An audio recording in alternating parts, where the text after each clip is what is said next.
Hola, ¿qué tal amigos? ¿Cómo están ustedes?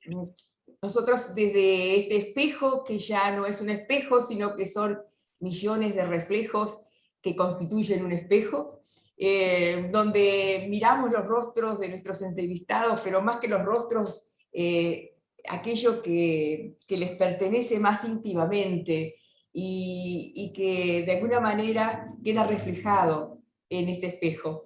Por lo tanto, para mí siempre es un gusto recibir amigos. En este caso, en especial, a un amigo de toda la vida que digamos, publicista ampliamente galardonado en Uruguay, en el exterior, que también fue director del Canal 5 cuando yo trabajaba allá.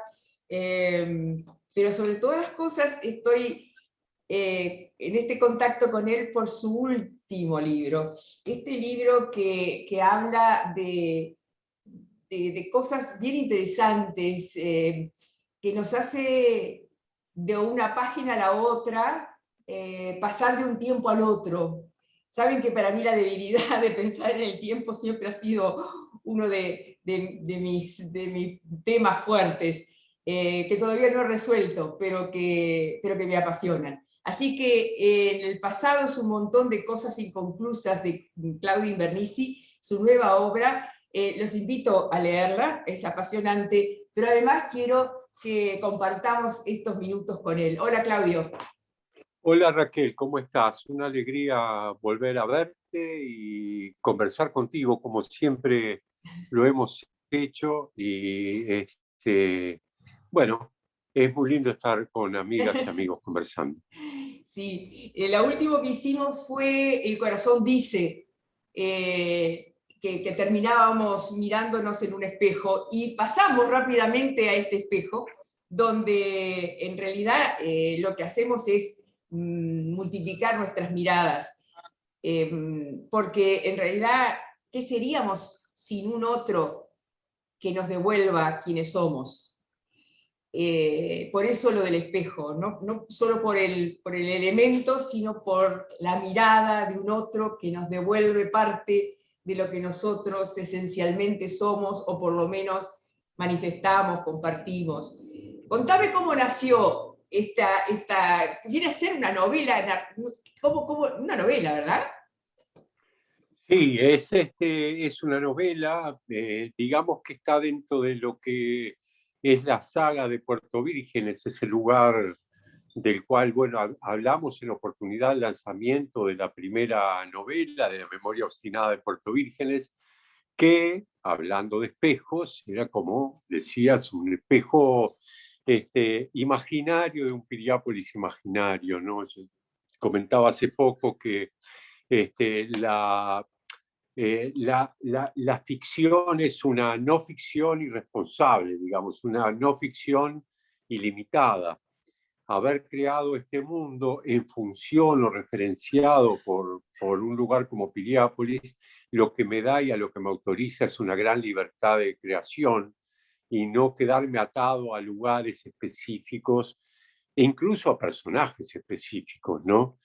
Este, y esta novela en particular, con esto de los personajes, digo, porque, bueno, en realidad hay personajes que son personajes, no digo preexistentes, pero sí que han sido alimentados por gente que yo he conocido. La primera novela de Puerto Vírgenes nace después de haber escrito 10 diálogos diferentes, que eran conversaciones que yo tenía con gente que ya no estaba, que gente que yo había querido y que de alguna manera me inventaba esos diálogos para pensar en cómo verían ellos el mundo hoy, esa gente mayor que yo, que ya no estaba, y qué dirían de ese mundo. Entonces me iba inventando diálogos. Y después que había inventado esos diálogos, dije, bueno, ¿qué hago con todos estos diálogos? Algo tengo que hacer. Y ahí nació la primera novela, con los personajes que se fueron enriqueciendo, que fueron cambiando y que fueron tomando personalidades que no eran las que yo exactamente había conocido. Pero siempre hay una no ficción ilimitada dentro de esa ficción. Y aquí hay otra que se mueve en el tiempo, que va hacia atrás, que comienza con la historia de un sable en una batalla tremendamente cruenta que yo descubrí por azar, porque no la conocía, que es una batalla, la batalla de Arroyo Grande en Entre Ríos, entre Oribe y Rivera, una batalla muy sangrienta que deja en el campo prácticamente unos 3.000 cadáveres, y que bueno, de un lado estaban los federales, entrerrianos, blancos, etcétera, del otro lado los colorados, correntinos, en fin. Y, y empiezan esa batalla donde relatan un capítulo cómo llega el sable a manos de uno de los personajes, de alguna manera inspirado en varias cosas, inspirado en el cuento por distintas razones, Qué lástima de Paco Espínola, inspirado en Los ojos de la higuera de Mario Arregui, inspirado también en Soldados a la mina de Cercás, ¿no? Donde hay dos combatientes que después de la batalla deciden no matarse, se reencuentran en Montevideo sitiado, y ese capítulo da origen a una situación que sucede en los años 70 y que después vuelve a ser investigada en la contemporaneidad, que se trata en definitiva la novela de la búsqueda de un sable y de más de 5 millones de dólares que fueron robados del Banco República de Puerto Vírgenes por un comando guerrillero. Y ahí, naturalmente, empiezo a revisar cosas, ¿no? Hablo de cosas que subyacen. Uno no escribe para que las cosas que subyacen son las cosas que el narrador va dejando cuando cuenta la historia y cuando va hilvanando las palabras, ¿no? Y en este caso, creo que la novela quedó allí contando historias, pero hablando de dos ogros, dos monstruos que nos anidan en el alma, que uno es el miedo, y que uno aprenda el respeto al miedo, ¿no? Y el derecho al miedo que todos tenemos. Y el otro es un tema manido, que es el de la verdad, que en general está presente en prácticamente toda la literatura y toda historia que se cuenta. Pero bueno, he quedado muy contento con la novela. Cada vez como que me siento, la otra vez hablando con un amigo que me decía, bueno, sí, yo le planteaba bueno, que siempre se trata de contar historias, ¿verdad? Pero que en el caso hay muchas formas de contar historias. No, la pintura cuenta, la música cuenta, eh, la, la, el cine cuenta, el teatro cuenta, la literatura, y cada cosa tiene su herramienta para poder contarlas. Y yo creo que la literatura, la herramienta que tiene, la única herramienta que dispone es la palabra. Por lo tanto, también me preocupo y ando corriendo y sudando atrás de los adjetivos, atrás de los sustantivos, tratando de contar tal vez historias que ya han sido contadas, pero de un modo diferente. Para eso tengo las palabras y Que bueno, nunca, por eso voy. por más que uno intente o crea ver que está pasando por el mismo lugar, que está en las mismas circunstancias, nada es igual, porque uno ya no es igual, las circunstancias parecen similares, pero ya no es igual, el tiempo cambió. Ahora, ¿sabés que cuando yo empecé a leerlo y vi el encuentro de estos dos personajes, no sé si se puede avanzar, porque la gente va a tener más o menos interés, yo creo que sí, que deciden vivir, me acordé de una anécdota vietnamita, en donde yo aprendí que era la Gestalt señal. Entonces, venía un norteamericano y un vietnamita en el medio de la selva y se encuentran frente a frente. se miran, que esto es la Gestalt señal, hasta acá es lo más importante, la transmisión de datos de un ser humano al otro, y no se matan.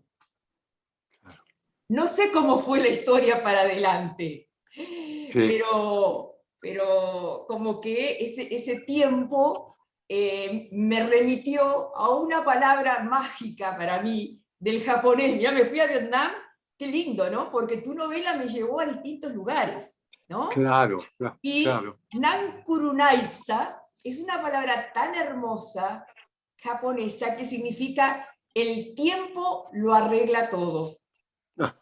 Y es Mirá un vos. poco lo que vos decís, que el Bueno, pasado es un montón de cosas inconclusas que sí, el novelista, el narrador, de alguna manera toma esas puntas de la historia, entre verídicas, ficcionadas, vivenciales, etcétera, y le da un vuelo distinto. Y ahí es la magia del escritor. no conocía esa palabra. Naukurunaisia, me dijiste. Nankurunaisa. Nankurunaisia. Es Bueno, preciosa expresión, porque es una sola están, palabra que te dice esto también sí, pasará. bueno, mirá, es tan, la siento tan propia, porque esta novela, si bien habla de lo inconcluso del pasado, que en realidad, bueno, las cosas suceden de la manera que suceden y nos llegan de la manera que nos llegan, ¿no? Pero esta novela busca cierta fraternidad, busca no confraternizar con el horror del pasado, pero sí tratar de entender algunas cosas que en aquel pasado nos resultaban inconcebibles y que el tiempo nos ha permitido tomar distancia suficiente para poder entender estas cosas que no anidan en otro lugar que no sea en el alma humana, ¿no? Y que allí es donde están, y que, bueno, revisarlas con esa perspectiva las vuelve más fraternales, las vuelve más comprensivas, y bueno, y otras cosas que no tanto, pero que resulta inevitable, que cosas que fueron incomprensibles y que siguen siendo incomprensibles al día de hoy, y que muchas veces uno teme que la especie, con la corta memoria con la que a veces se mueve, pueda volver a repetirlas.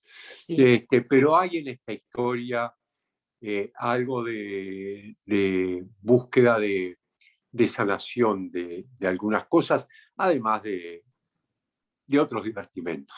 sí, que, sí. ¿no? Sí.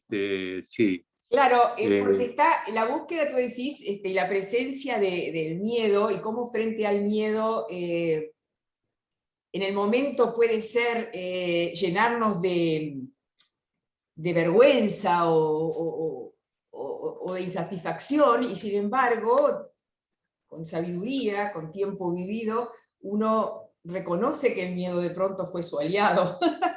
Y eso me remite a tu historia personal, mm, a las sí, veces que preso o no sentiste miedo, sí. y de alguna manera como esta evolución del artista, del escritor y del ser humano está buscando también, no la reconciliación, pero sí un acercamiento. Mira, yo sabés que en realidad te voy a contar una historia personal, una autorreferencia al respecto, porque más que sentirlo en mí, que sí, que por supuesto, que naturalmente sentí el miedo, sentí el temor, eh, es una reconciliación con el yo narrador que no respetó el miedo de otros, ¿sabes? Y que el tiempo hizo que fuera capaz de entenderlo a través de las historias de vida las propias historias de vida, bueno, o a través del cambio que todos vamos procesando. Leí una cosa de Saramago preciosa que decía que para cambiar no hay que intentar cambiar, no hay que simplemente permanecer despierto y dejar que las cosas sucedan. Y a mí, con el derecho al miedo, me sucedió eso. Mirá, la historia personal es una historia que no tiene nada que ver con la novela, no pasa por allí, pero sí hace a lo que estamos hablando. Cuando yo tenía 15 o 16 años, a mis padres los llevaron preso, ¿no? En la dictadura.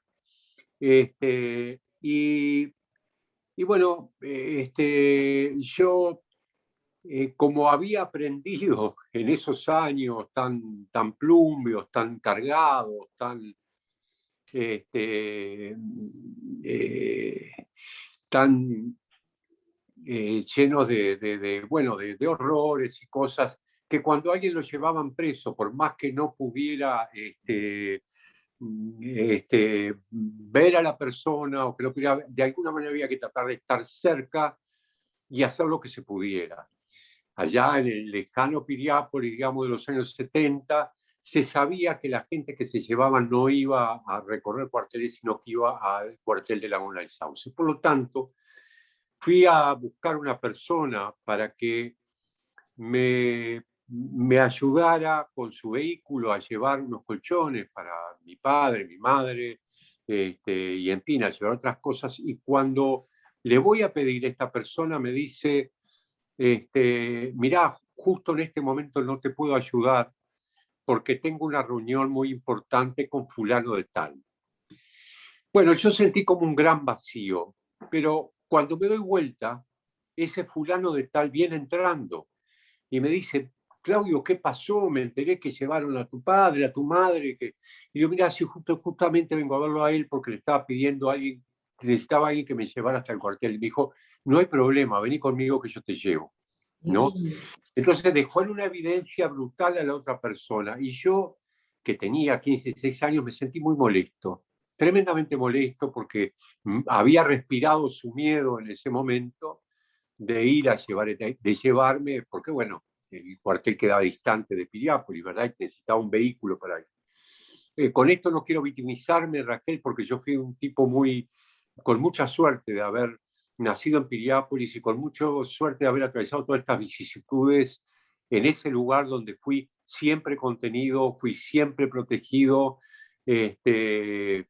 por gente, por vecinos y por vecinas, por amor y no por consideración política, ¿no? Entonces, quiero dejarlo claro porque no me estoy utilizando con este relato, sino simplemente para contar cómo cambié yo, porque aquella cosa que me hacía sentir furioso, que me daba bronca, etcétera, en realidad con el tiempo me di cuenta, pero con el tiempo, con poco tiempo, que esa persona tenía derecho a tener miedo, Claro. que esa persona tenía derecho a ser pusilánime, sobre todo en ese momento, y que uno no se tenía que enojar con esas cosas, ¿no? Porque en el fondo es lo más humano que hay. Sí, sí. Nos habita el monstruo del miedo y a veces, bueno, nos hace cometer esa idea de protegernos, esa idea de reaccionar ante lo que puede ser cualquier elemento de fobia. En todo caso, nos vuelve más humanos. Sí, es así. ¿Por qué un sable y 5 millones de dólares? Uno inevitablemente, para no espoliar la novela, el sable viene de una historia, de un tiempo, a mí que me encanta el tema del tiempo, y los 5 millones de dólares de otro tiempo, y se juntan. Es una forma que el narrador, con el cual estoy hablando, también hace como esa melange del tiempo, ¿no? Como que el tiempo es tan rápido y tan efímero, y Sí. como que lo que puede sobrevivir en realidad va a ser como la bicicleta aquella allá arriba, que Sí, sí. es hermoso esa imagen, como el sable. Aunque viejos, sobreviven. En cambio, los 5 millones y sus usos difícilmente, pero uno se remite rápidamente al terrorismo de, qué sé yo, o etapas muy especiales del país, ¿no? Porque es como Sí, el sable es una historia, una lucha pasada de unitarios, federales, y los 5 millones me llevan a algunas cosas de la vida no muy lejana. claro, porque en realidad son dos luchas fratricidas, Sí, ¿no? En realidad se juntan en ese camino, eso sin que yo lo pensara de esa manera, alguien me lo hizo notar, que, bueno, al fin de cuentas se juntaban en un momento de la historia dos disputas entre hermanos, ¿no? Y que quedaban de alguna manera materializadas en ese sable que pretendía ser el sable corvo de San Martín, porque además una de las cosas que me lleva esta novela como la otra es a meterme mucho en la historia, a descubrirme un apasionado de la historia.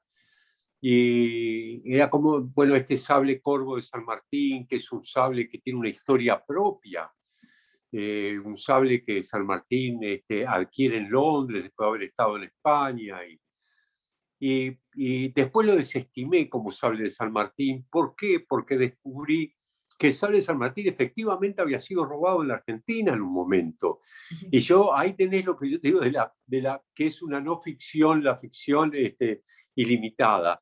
Yo voy descubriendo a medida que escribo, metiéndome en cosas que sucedieron, ¿no? Que la realidad ha sido de una potencia tan infinita y por lo cual me obligó a cambiar durante la escritura de la novela el origen ese de San Martín y dejarlo simplemente como algo que pudiera ser una broma, que uno de los personajes, que es quien recibe el salve, lanza su estirpe, la estirpe digamos, de los de la llana, a lo largo, atravesando los siglos, o que, si no simplemente la propia necesidad de gloria familiar hace decir que era el sable de San Martín, pero que no era el sable de San Martín, era el sable de un argentino, estos sables corvos propios para la caballería, para cortar y seguir, ¿no? sí. Este, pero bueno, sea como sea, sí, hay un encuentro de distintos momentos y hay un intento final que es ese que te comentaba de confraternizar, por lo menos entre quienes se pudiera, ¿no?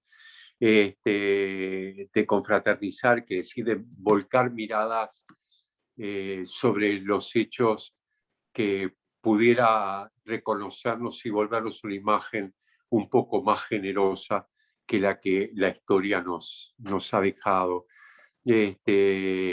Sobre todo con los personajes, ¿no? Algunos personajes que deambulan porque siguen apareciendo los personajes añosos, ancianos, con una lucidez de mediana edad, digamos, de 90 y pico de años, momentos de amor y momentos digamos, de amor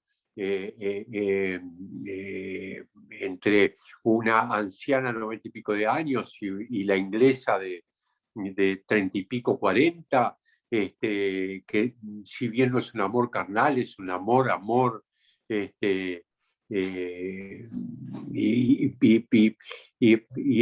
bueno, y después está en esa mujer que además representa de alguna manera uno de los miedos, y otra persona que es otro veterano que le tengo un cariño brutal, en el que eh, que es como un pájaro herido que va transitando por la novela, Castro, don Aníbal Castro, 90 y pico de años, que anda siempre con el mismo traje azul, camisa blanca y una corbata roja, que nadie sabe si es siempre la misma o si es distinta, y que juegan un papel fundamental en la develación de la historia, ¿no?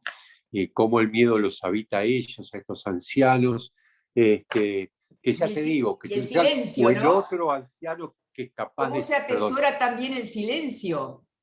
sí, sí, sí, sí, Eso es el silencio. miedo, eso es miedo, eso es preservación, es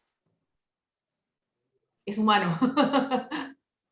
¿Cómo? Perdón, El miedo es cobardía, es preservación, sí, y digo, es humano.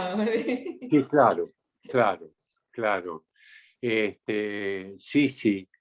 Pero bueno, allí está ese, digamos, Puerto Virgen es tan poblado, también una vez más con pequeñas guiñadas y homenajes a gente que, bueno, son homenajes por ahí que incluso yo solo me doy cuenta de que existen, pero que en definitiva me siento Necesitabas cumplido, hacerlo, ya sea, ¿eh? necesitabas ponerlo, necesitabas hacerlo para ti. Sí, claro, claro, Si lo claro. descubre Ya alguien, sean, fantástico.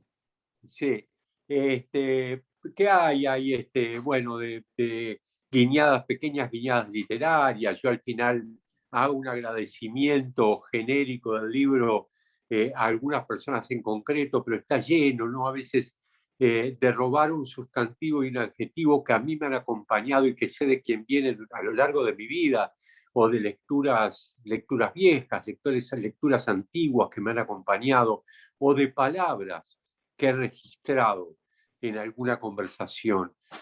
Y las voy volcando allí, ¿no? Y Yo bueno, veo y que lo hay mismo, digamos, un transcurrir que se hace muy leve, pero digamos, un lenguaje que, que no es como de esta época de escritores, ¿no? Es como más poético. No, no sé si me explico. no, totalmente. Yo digo que es una especie de lenguaje anacrónico, ¿sabes? Sí, Siento que escribo como se escribía antes, pero eso es parte de la, sí. de la opción del lenguaje que hago. Cuando yo digo, bueno, las herramientas que tenemos para contar las historias son las palabras. ¿Qué vamos a hacer con las palabras? ¿No? Digamos, el contar leve, el mundo está lleno de relatos, está lleno de historias, y yo me siento cómodo desde el lugar de la palabra. Y además, desde el lugar de la palabra, yo digo, siempre hablo, por ejemplo, eh, de la palabra y del pensamiento, ¿no? Y de la reflexión. Yo reflexiono con palabras, narro reflexionando con palabras. Y escribo. He sido un mal poeta, lo he intentado. Y la narración es la que me ha salvado, a veces, de encontrar figuras poéticas en las cuales puedo incursionar y de alguna manera ir dejando por allí, este, digamos, ese aroma, ese Sí, pero resumar se de poesía, ¿no? percibe, se Sí, percibe, se sí, percibe el poeta frustrado, no, eso no sí, lo sí, sí, sé. sí, Está el poeta narrando, porque hay un juego de palabras para mí, sí, pero mirá que me llevó a autores bien interesantes, de estos que uno se solaza solamente leyendo y tiene que volver a leer la claro. misma oración para ver la belleza inserta en una oración. Y es por el Bueno. uso del lenguaje. Qué lindo lo que me decís, Raquel. Me alegra muchísimo porque, digo, eso es lo deliberado que tiene la escritura, ¿no? Había alguien que me decía que lo tenía en la mesita de luz, y que él lo leía como poesía. Cada noche leía un poquito y lo iba llevando, ¿no? Bueno, eso también hace... Hay un escritor, salvo las distancias, no hay ningún tipo de contacto con Sí, él, excepto mi admiración, que es Carpentier, ¿no? Bueno, Carpentier lo que tenía y lo que tiene en su literatura es una gran sensualidad, ¿no? Él escribe música, hace música con las palabras más allá de la consagración de la primavera, el siglo de las luces, cualquier cosa que uno lea, uno se da cuenta de la sensualidad que tiene con las palabras. Nunca vi una cosa igual. Yo realmente le profeso una admiración muy peculiar. Es alguien que leo todos los días una frase o dos frases, porque además me he transformado en un lector de poesía, que lo había sido en mi juventud, y lo he retomado hace algunos años. ¿No? Es como que uno busca ciertas profundidades y cómo aplacar o enardecer las tormentas del alma con Sí. las cuales va transitando, y la poesía es un buen abrevadero para todo eso. Pero a veces la palabra, yo, así como te digo lo Carpentier, también citaba, por ejemplo, lo de Onetti. Onetti, yo lo había intentado leer muchas veces y tenía la sensación de que llegaba a algunas páginas que el tipo parecía decirme: no me leas más, no quiero que me leas, ya está, léeme hasta acá y deja el libro, ¿no? Porque era una cosa que me resultaba costoso. Y por suerte el tiempo y mi persistencia me ha hecho encontrar en Onetti uno de los grandes solaces de mis lecturas, ¿no? Donde, digamos, la vertiente del pensamiento y de la aventura de la especie aparece de un modo más descarnado y más, bueno, en fin, formidable para mi gusto. Pero bueno, Claudio, esto sigue en un tercer, digamos, sí, una tercera novela. novela, ¿no? Porque primero, Sí. claro, este territorio sin límites te lleva a seguir escribiendo, ¿no? Mirá, estoy en este momento, me agarrás con las manos en la masa, digamos. Estoy muy entusiasmado con esta novela, con la tercera novela, que en vez de ir para atrás voy para adelante, lejos de cualquier vaivén de la ciencia ficción, digamos, pero gran parte de la novela transcurre en el año 2050, y Me estoy imagino, muy divertido, si es en muy Uruguay, me divertido. imagino que algunos se acordarán todavía de 1950. Claro, de 1950, sí. Fíjate que parte de la novela le dice, hay un diálogo que dice, entre dos, le dice año 2050, y uno de los protagonistas dice, sí, centenario de Maracaná, y el otro le dice, bueno, sí, pero eso es demasiado obvio, en realidad es el bicentenario de la muerte de Artigas. Y ahí empieza toda una historia Qué que bueno, de ya tengo alguna ganas de manera leerla. conjuga cosas, y sí tiene una cosa de ficción social, y algo inevitablemente que lleva a una mirada sobre el futuro, Ajá. que tan peculiar, tan lleno de robótica, de inteligencia artificial, y en fin, de qué es lo que va a pasar con la condición y el alma humana en esos futuros que se nos avecinan, ¿no? Era esta última pregunta, pero entonces voy a tener que esperar. Pero en una frase, porque nos quedan 3 minutitos, en una frase, contame qué sentís, cómo va a ser ese 2050. Ese 2050 siento que va a ser un año, va a haber ciertas eh, eh, instancias de reencuentros fraternales y regionales, acontecimientos que están vinculados a la defensa del agua, y que, como todas las cosas nobles, tendrán su contraposición innoble, que recurrirán a todas las herramientas posibles para que ese reencuentro no suceda. Digo, esto es gran parte del deseo del escritor, padre de 4 hijos, que querría que ese mundo de 2050 tuviera esas características. Me hiciste acordar al autor de La Carretera, que en realidad se reúne, había tenido un hijo mayor, y se reúne con los científicos y ve que el mundo va a terminar, va a ser cataclístico, no sé, va a ser un Sí, sí, cataclismo sí, sí. total, y no lo desea para su hijo, ¿no? Y Sí. bueno, y nos asusta. Bueno, yo lo que deseo para mis hijos, que sean y quisiera que mis hijos, ellos harán lo que harán y serán lo que serán, pero que sean en todo caso los responsables de ese mundo fraternal. En realidad es un grito agónico contra los futuros distópicos que la humanidad maneja y que la ficción maneja. Y bueno, aquí estamos para tratar de llevar, agitar en el viento una bandera distinta a esa que también sea divertida y que nos tira algo de ingenuidad optimista, por Sí, llamarlo de alguna manera.